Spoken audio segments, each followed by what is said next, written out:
ქართულ ოქროსზე გლობალურ ბაზრებზე მოთხოვნა გაზრდილია. იანვარ-აგვისტოში ქვეყანამ ოქროს ექსპორტიდან $76 მილიონ მეტის შემოსავალი მიიღო, რაც წლიურად 14%-ით გაზრდილი მაჩვენებელია. ქართული ოქროს ძირითადი საექსპორტო ბაზარი შვეიცარიაა. სწორედ ამ ქვეყანაში შვეიცარიაში გავიდა საექსპორტო ძვირფასი ლითონის 90%. ექსპორტიორ ქვეყნებში ასევე შედის თურქეთი და არაბთა გაერთიანებული საამიროები.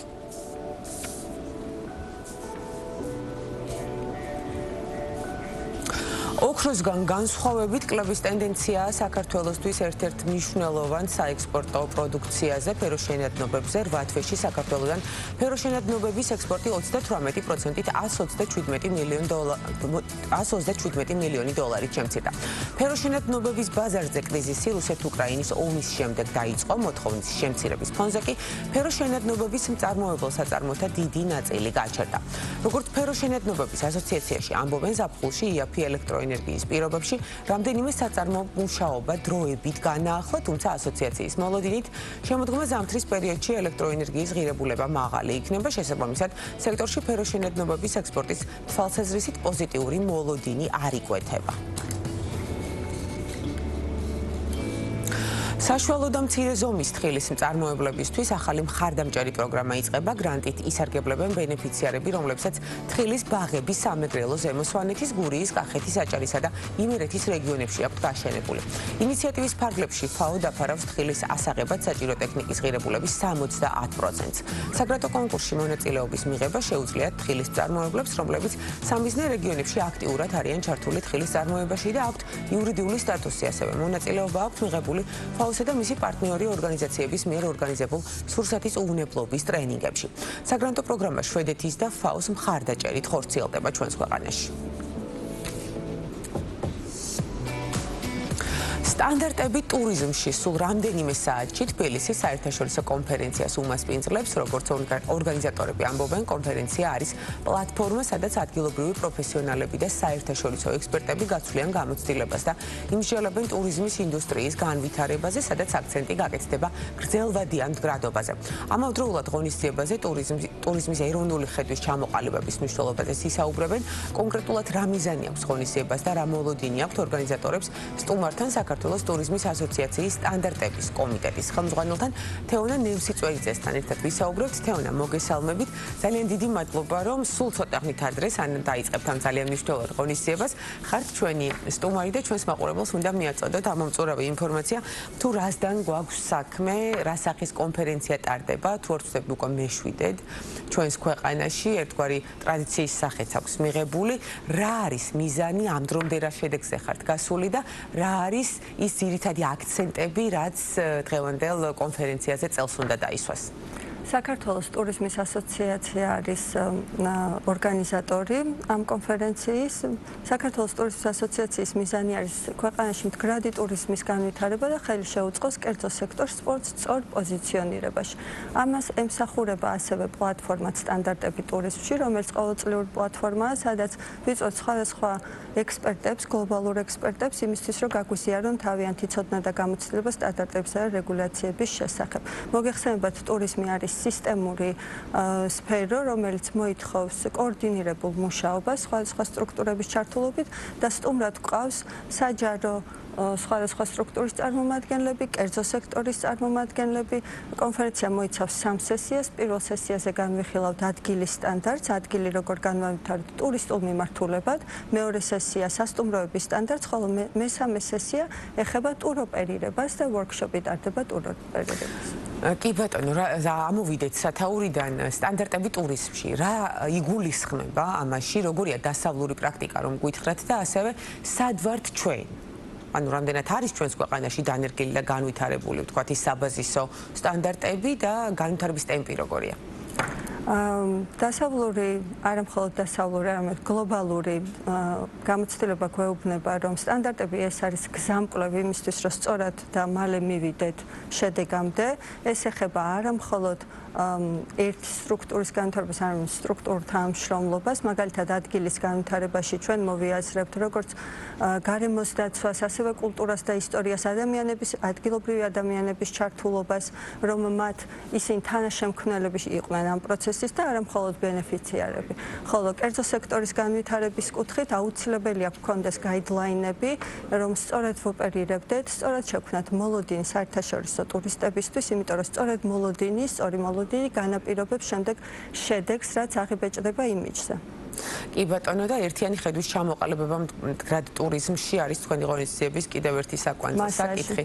კი ბატონო, რომ ვისაუბროთ მდგრადი ტურიზმის ერთის მხრივ რაობაზე და შემდეგ უკვე ერთიანი ხედვის მნიშვნელობაზე მდგრად ტურიზმში. სწორედ ეს არის მთავარი მესიჯი, ის რომ ერთიანი ხედვა ჩამოვაყალიბოთ, ერთად ვიმუშაოთ კოორდინირებულად, იმიტომ რომ სხვა შემთხვევაში ვერ მივაღწევთ შედეგს. კი ბატონო და მდგრადი ტურიზმი განვმარტოთ ჩვენს მაყურებელს ჟღერს თითქოს გასაგებად, მაგრამ შეიძლება განმარტება უფრო საინტერესო აღმოჩნდეს. მდგრადი ტურიზმი არის ტურიზმი, რომელიც ზუსტად შეიქმნება ამ კოორდინირებული მუშაობის შედეგად და გადაეცემა თაობებს იმას, რაც ჩვენ შევქმნით, არ უნდა მთავრდებოდეს ჩვენთან ერთად, არამედ აგრძელებდეს არსებობას ჩვენს შემდეგ. გასაგებია, ანუ გრძელვადიანი სარგებლის მომტანი უნდა იყოს. კი ბატონო. რაც შეეხება გამოწვევებს, უნდა ვისაუბროთ, რა თქმა უნდა, გამოწვევებზეც საინტერესოა ერთის მხრივ ურბანული განვითარების, ინფრასტრუქტურის, ასევე კულტურული ავთენტურობის შენარჩუნების მიმართულებით. რა გამოწვევები გვაქვს დღეს და რამდენად არის მზად, რამდენად არის მოწყვლადი და მოწადინებული სექტორი იმისათვის, რომ ეს გამოწვევები, რაც არსებობს, ერთის მხრივ იდენტიფიცირდეს და შემდეგ უკვე მათ გადაჭრაზე, მოგვარებაზე იზრუნონ.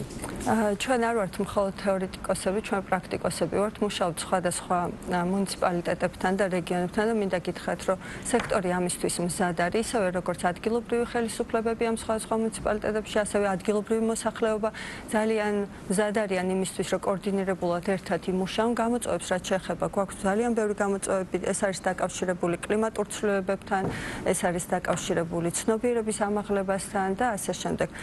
ამავე დროს ჩვენ მუშაობთ განათლების მიმართულებითაც, საქართველოს ტურიზმის ასოციაციას აქვს განათლების კომიტეტი, რომელიც მუდმივად აწყობს სხვადასხვა ვორქშოპებს და ტრენინგებს და ცალსახად სტანდარტების კომიტეტიც ცალკე მუშაობს ნაკლებად ცნობად რეგიონებში, რომ აამაღლოს ცნობიერება იგივე კოორდინირებული მუშაობის შესახებ, სტანდარტების რეგულაციების შესახებ, როგორ შევქმნათ პროდუქტი, რომელიც იქნება ავთენტურობაზე გათვლილი, ხაზგაუსვებს ჩვენს ტრადიციებს, კულტურას და დარჩება შთამომავლობას. კი ბატონო და თეონა, შევეხოთ სასტუმროების სტანდარტიზაციის აუცილებლობის საკითხსაც. საინტერესო ერთის მხრივ რატომ დადგა ამის საჭიროება, რას მოუტანს ეს ტურიზმის სექტორს ზოგადად ჩვენს ქვეყანაში და ასევე საინტერესო უკავშირი უშუალოდ სასტუმრო ბიზნესის წარმომადგენლების მხრიდან როგორია? საჭიროება დადგა ბიზნესის მხრიდან, ჯერ.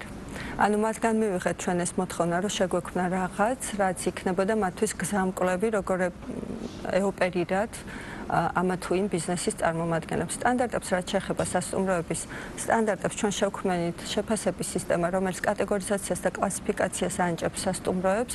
ეს არ არის მხოლოდ ის, რომ ვარსკვლავი მიანიჭვა, არამედ ეს არის ღრმა კვლევა, აუდიტი უტარდება სასტუმროს, რომლის შედეგადაც გადაეცემა აღწერა განყოფილებების მიხედვით, სად არის სუსტი მხარეები, სად გვერდა განვითარება, რომელ ბაზრებზე უნდა ვიფუნქციონიროთ, როგორი კონცეპტუალური ხედვა აქვს სასტუმროს და სად არის უმჯობესი, რომ სწრაფად გავიდოთ შედეგზე. და რამდენად არის მზად ქართული სასტუმრო სექტორი იმისათვის, რომ გლობალურ სტანდარტებს მოერგოს და ვთქვათ მოკლევადებში დაინერგოს ეს ყველაფერი? ჩვენი მიერ შექმნილი სტანდარტები ითვალისწინებს გლობალურ კრიტერიუმებს, თუმცა შექმნილია ადგილზე და გათვლილია ადგილობრივი სექტორისთვის. ისეთი შემთხვევების ყოფილა, რომ შევსულართ სასტუმროში და სასტუმროს აქვს ბევრად უფრო ნაკლები კატეგორია თავისთვის მინიჭებული, ვიდრე თვითონ ვლინდება და თვითონაც არ იცოდა. კი ბატონო და შეჯამების სახით რა მოლოდინები გაქვთ დღევანდელ კონფერენციასთან მიმართებაში, საერთაშორისო გამოცდილების გაზიარება პრაქტიკაში, რამდენად დანერგვადია, რა გაჩვენათ წლებმა და წელს რა მოლოდინი გაქვთ? მე ძალიან მადლობელი ვარ ჩემი ქვეყნის, იმიტომ რომ ჩვენ ღია ვართ ცალ-ცალკე მუნიციპალიტეტები, ცალ-ცალკე ადგილობრივი მმართველობები, კერძო სექტორი და ადგილობრივი მოსახლეობა იმისთვის, რომ ეს ინფორმაცია შეიწოვონ და განავითარონ საქართველოში, იმისთვის, რომ საქართველოს შეძლოს სწორი პოზიციონირება შეთანხმება კონკურენტუნარიან ბაზარზე, მსოფლიოს კონკურენტუნარიან ბაზარზე გლობალურად და იმედი მაქვს, რომ ეს კონფერენცია ზუსტად იგივე შედეგს დადებს, რაც წინა კონფერენციები. კი ბატონო, გისურვებთ წარმატებულ კონფერენციას. საერთაშორისო კონფერენცია სტანდარტები ტურიზმში დაიწყება უკვე სულ რამდენიმე წუთში, შეიძლება ასეც ითქვას, დაგემშვიდობებით. თეონა ნემსიწვერიძე საქართველოს ტურიზმის ასოციაციის სტანდარტების კომიტეტის ხელმძღვანელი იყო ჩვენთან სტუმრად, რომელმაც ტურიზმის სექტორში სტანდარტებისა და განვითარების მნიშვნელობაზე ისაუბრა დეტალურად, უფრო მეტი რა თქმა უნდა უკვე განიხილება კონფერენციაზე. ვუსურვოთ წარმატებები კონფერენციის მონაწილეებს.